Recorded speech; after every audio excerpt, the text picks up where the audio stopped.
Welcome to the Plant Spirit Podcast on connecting with plant consciousness and the healing wisdom of nature. If you'd like to learn more on how to communicate directly with plants, visit www.learnplantlanguage.com to register for the free workshop. That's www.learnplantlanguage.com. I'm your host, Sarah Artemisia, and I am deeply honored to introduce our next guest to the show today. Khetnu Nefer is a certified holistic health practitioner, educator, massage therapist, herbalist, author, African dance professor, and founder of A Soulful Touch Wellness. She's also the founder of the Gullah Geechee Herbal Gathering, which is an herbal conference for Black and Indigenous herbalists and community in Charleston, South Carolina. So Khetnu, thank you so much for joining us today. Such an honor to have you here. Thank you, Sarah. It's an honor to be here, and I'm just grateful for the opportunity and experience. Well, thank you. Yeah, I so deeply honor and respect your relationship with the herbs and the work that you're doing in the world. And I know that your grandmother was really influential in setting the stage for that in the background of your experience. And so I was curious if you could share a bit about that. It sounds like she was incredibly grounded and really working with herbs in such an integrated way in her life. And in your experience as a child, how did that influence your relationship with herbs? Yeah, my maternal grandmother, Victoria Thurma White Murray, my mom's mom, she babysat me, in my early stages of life. And so I would go to her house after school, and she just was a Renaissance woman, in retrospect, when it came to holistic living and things like that. And so she had her own herbal garden, and for her profession, she worked as a farm worker. And so this was something that she did to contribute to the household, to maintain her family, and had done it for years and years. And I want to say when I was about 7, I went and I decided this summer I didn't want to just play and all this other stuff. Like, I wanted to go to work. So I went to work with my grandmom, and at this season they were picking tomatoes. And so prior to this, I always knew we got tomatoes from the grocery store. That's how they were, introduced to my life. I didn't realize like they were actual Black and brown people that made this happen. And so went into the fields with my grandmother and just had a amazing life-altering experience in my 7-year-old time on the earth, and just seeing the passion, the commitment, the camaraderie between, the African American and Mexican migrant workers who were sustaining the country with this work, and it really introduced me to actually having a experience with plants, and just eating a vine ripened tomato that's warm from the sun, and just tasting that and seeing how my fingers would get stained from the tomato leaves, and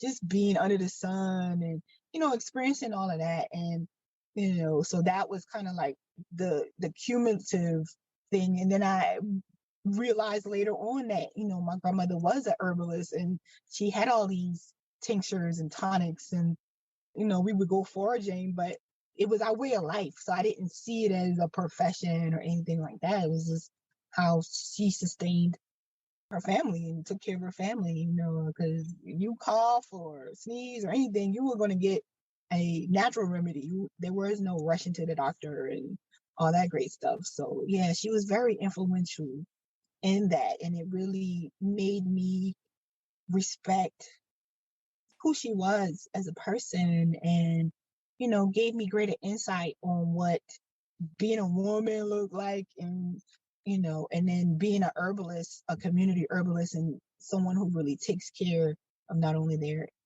immediate family but their extended family in the community as well. So Yeah, she was very instrumental in indirectly, I could say, into my development as someone who works with plants. That's amazing. And that she was such an influential, it sounds like she was a really humble role Oh model yeah, in her work with plants too.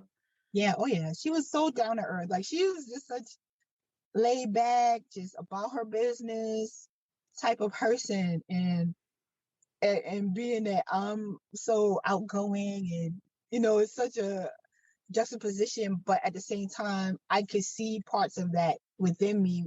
There are times where I'm in that like that grind mode. I'm gonna just get it done, and I'm gonna help who I can help, and so yeah, it was very non-pretentious.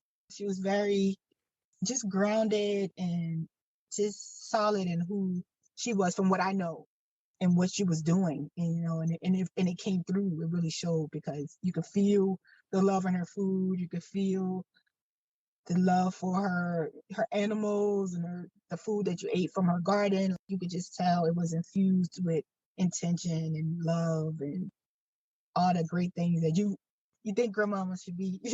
So I really feel like she embodied that.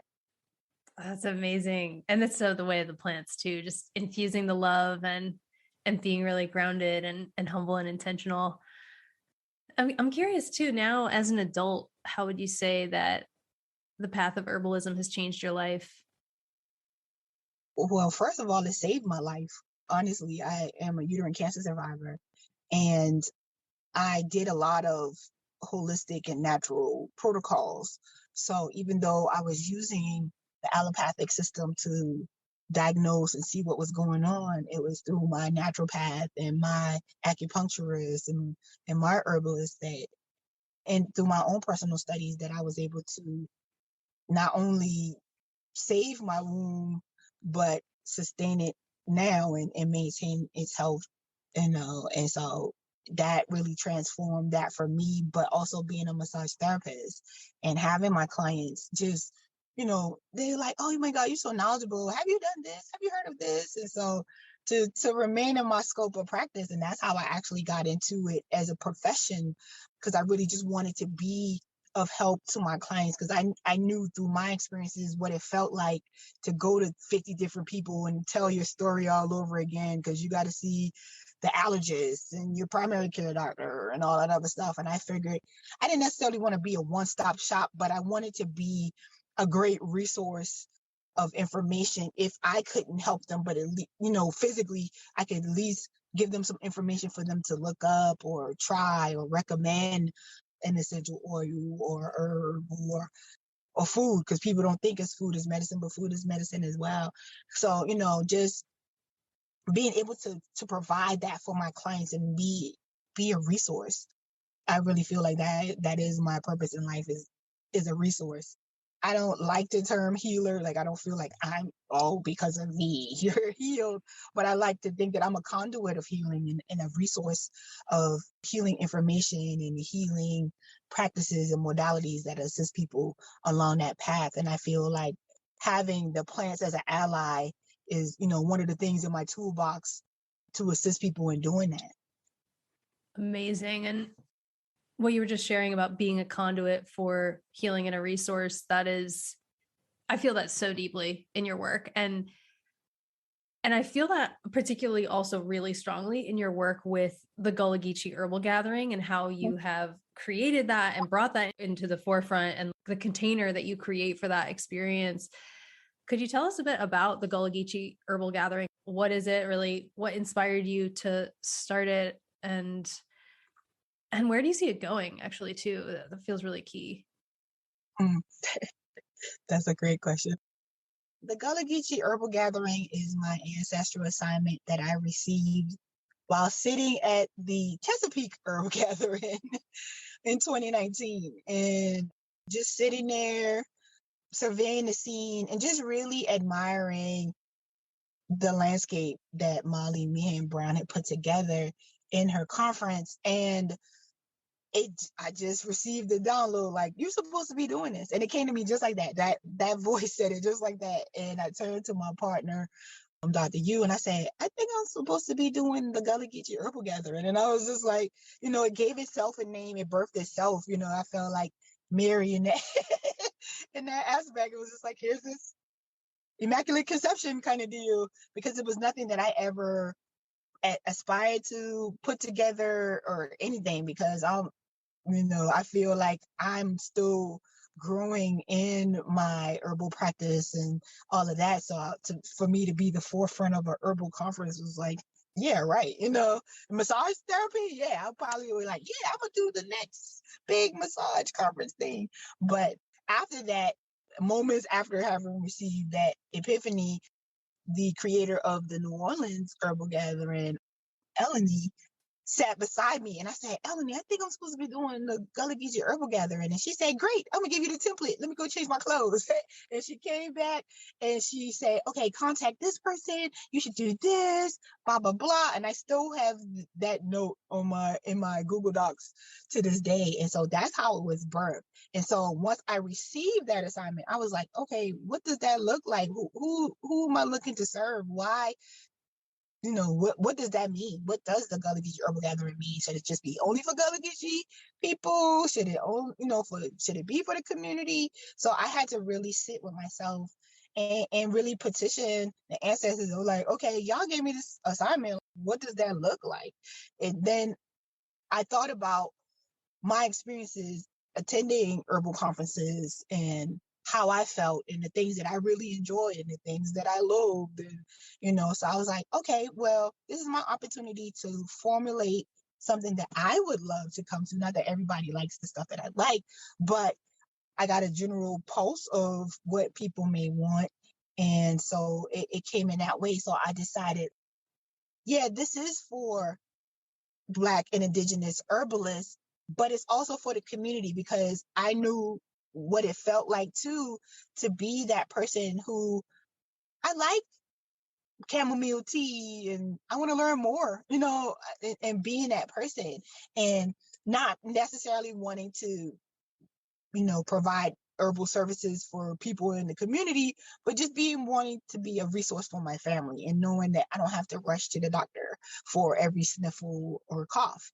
So that's how it came about. And so my focus is on Gullah Geechee heritage and culture, because I feel like people deem us to be a dying culture, but we're not. I just think that a lot of us haven't taken the mantle to preserve the culture. And I don't think we really recognize the asset of what we have, because it has been suppressed. And because that used to be a horrible thing to be identified as Gullah Geechee, because it's like, oh, you speak broken English, you're stupid, you're just backwood country, and you just don't, So, but people didn't realize like how Gullah Geechee descendants are the descendants of those enslaved people who were sought out for their agricultural skills. They were sought out for their knowledge of different plants and things like that. And that is just one aspect of all the different things that culminated in these people. And we brought that knowledge with us. We brought those seeds in our hair. We brought, you know what I'm saying? So I wanted people to realize the rich resource that we have in being descendants of these amazing, resourceful people. And so that's how it came about. And just wanting to have a space for Black and Indigenous herbalists where they didn't feel adjunct to. They weren't the quota. Oh, we got to have 10 Black people so we can say that we're diverse. I just wanted them to be in a space where they could let their hair down. They didn't have to code switch. They didn't have to feel challenged, because I've been in herbal conferences and people challenging the instructor. Oh no, where Artemisia grows and blah blah blah, and I'm like, really? We doing that? So I didn't want that for my instructors or my attendees, but I wanted them to be able to have a place where they could network and not feel like the unicorn in their family, or feel like they're the black sheep because they are into this plant medicine, or talking to the plants and things like that. And they can find those other unicorns and come together and find that resource. Oh, I'm trying to grow self-heal. Oh, girl, I got 10 acres. I'm been trying to figure out what to do with it. That's what I want. I want people to really tap into that collective energy and not just talk about it and beg for spaces at tables that people don't really want them to be there, but to have a space where they can come and utilize the resources that are there and the people who are the attendees and the instructors, you know what I'm saying? And I just wanted, again, to be that conduit to create, like you say, that container for everybody to come into and be like, here, you don't have to search for a space. Here it goes right here. I created it for you, and come share, come partake, come be a part of. And, I've always made it affordable because I wanted to eliminate that objection. Oh, I can't afford to go. This year we're camping on the property. Okay, now you don't have to buy a hotel. Borrow your friend's tent and put it up and get you a sleeping bag. Like, that's what I want. And that's what I wanted to create. So that a safe space for Black and Indigenous herbalists to come and show off, amplify the knowledge that they receive, that download, whatever it is, those studies that they studied and all that other stuff, and share that with the community for the community to come and learn and then not just take copious notes, but actually utilize the information that they receive. And then also we have an artisan marketplace. So we can also, I learned about mugwort. Now I can go buy some mugwort from a local Black farmer or in the marketplace, or experience a lucid tea, that has it in it. So it becomes a experiential thing as well. So it goes above and beyond like just conference and people just talking at you, but you can actually experience some of the herbs and meet some of the people that you probably was fangirling, on the internet, because some of them are some of the instructors. So it's just a great place for it's a convergence, like that. I like the word that I'm glad I used the word gathering, because that's exactly what it is. We're gathering the Black and Indigenous healers to come together and share. Amazing. And seriously, your lineup, the healers and teachers and wisdom keepers that you have, I mean, even just scrolling through them, I can see that they are such wise people, have such incredible healing to share. Yeah, I really feel when I tune into it, how the gathering, it's like this incubator. There's this magical weaving happening of the container that you're holding that's allowing people to really evolve really quickly in their plant path and deepening their connection with these ancient traditions that are full of wisdom and plant and earth connection. So that's amazing. First of all, amazing that you listened to that call and that you honored it, because that is not always easy.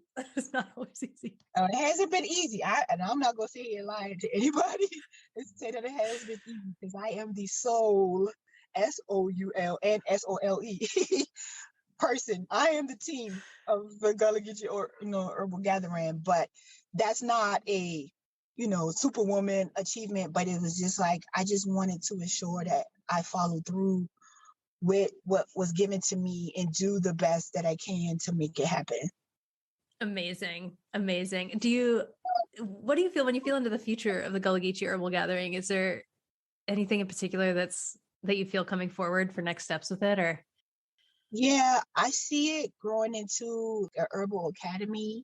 Like, I would love to establish that too, like you said, and it has become an incubator. So I want to introduce up and coming herbalists and, plant workers and body workers and, spiritualists and all of that. Like, I want to give them a space where they can share their information and have that next container and like the gathering will be like the place to come and like a reunion kind of space. Like, okay, I learned from these online classes. Now I get to see this person in person and, embrace them, or, get their products and see them in their element and doing all of that. So I really see that coming out of that, and a directory where people can connect and seek out, because people contact me all the time. Do you know herbalists in Black herbalists in Vermont? And I was like, not yet, but I want to have that directory so people can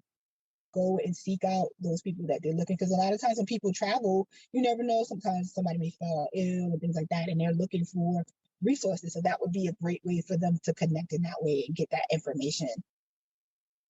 Amazing. Well, thank you so much for sharing that. How can people find out about the gathering? The Gullah Geechee Herbal Gathering we have social media presences. So we're on Facebook at Gullah Geechee Herbal Gathering. We also have an Instagram at Gullah Geechee Herbs. And the website is gullahgeecheeherbalgathering.com. Thanks so much. Yeah, absolutely incredible. And I'm so excited to hear about the Academy piece. It feels really, really cool, really important. I'm curious too. You have so many different realms that you work in, and one of them is dance. That's a really powerful one. And I was curious if you could share just a bit about your experience of the power of dancing in nature. Last year, I had the amazing opportunity to visit Africa for the first time, and we went to Mali, West Africa. And we have a very amazing friend who's a phenomenal African dancer and dance teacher.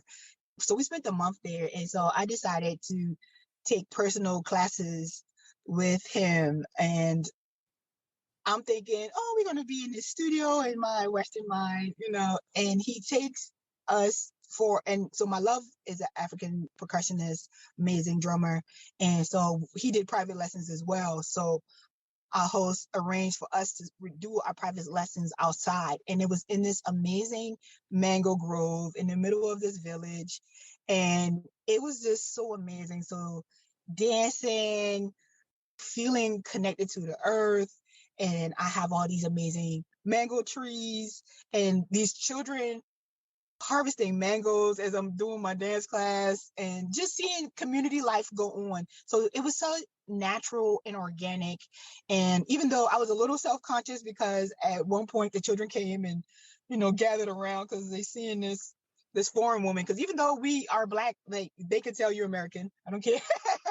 So they were just looking like this American lady is dancing in the middle of the mango grove, with her teacher. So it was a powerful experience. And it just really drove the point home for me is just being connected, being present in the moment and appreciating, your environment. Because, I take it for granted that I will always have a studio and, air conditioning and things like that and not dancing in the middle of, even though it was in the morning, it was still starting to be warm and all that great stuff. But it was a beautiful perspective just to see life go on, even though I was there doing something that I constructed, but at the same time, I was still a part of the natural flow of things, so that was a really powerful experience for me. And I really enjoyed that experience because it really made me feel connected. And being in Mali really did make me feel at home. Like I never felt I visited. That was the one other thing for me too. And just having that organic experience for myself was just really life-changing for me and life-affirming too, because I felt like I was welcomed back. So it didn't feel like I was a visitor. It was just like, oh, you back? Okay, welcome, girl. That's amazing. I totally feel that thread in all of your work actually is to like in what you offer is really to helping people feel a space of safety and at home, like they can really be themselves, that they can really come into that space of belonging. Yeah. It's so powerful. Yeah. Yeah. I'm huge on authenticity and even vulnerability. It's like we've all have to wear so many literal and figurative masks every day, especially now in this society. But prior to, I feel like we just feel like we have to put on this face and do this thing and be very pretentious. And so we don't always let our authentic self shine through, always feel like we have the space to do that. And so I want to create that space for, my clients, the attendees. And that's something that I really do. Because even in my massage practice, I'm mobile. So I go to my clients' home.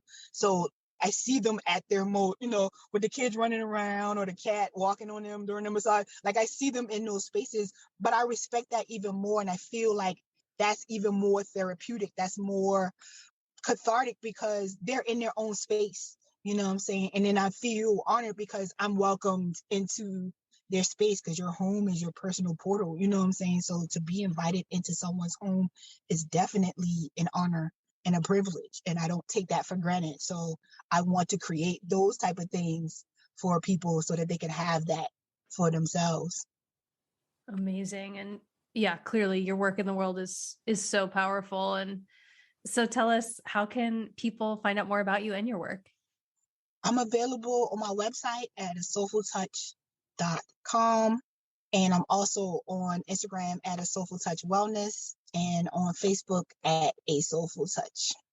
Amazing. Well, Khetnu, thank you so much for joining us today. Just absolutely incredible what you're doing in your work with the plants, in your soul work in the world, and this deep dedication to bringing the authenticity forward. So thank you so much. And thank you for joining us today too. Just so appreciate you being here. Yeah, thank you so much, Sarah. Thank you for what you're doing. This is so vitally important, and I'm so honored, like I said before, to be a part of this. And when people include you into their vision, it says a lot about not only who you are, but who they are as well, because they see that connective thread there. And so I'm so honored to be a part of this, and I look forward to working with you again in some capacity. And I really do appreciate this opportunity. So thank you so much, and thank you for doing what you're doing, because it's so needed. Oh, Khetnu, thank you so much. Thank My you. And thank you all for tuning in. And thanks so much for listening and joining us today on the Plant Spirit Podcast. I hope you enjoyed it, and please follow to subscribe, leave a review, and look forward to seeing you on the next episode.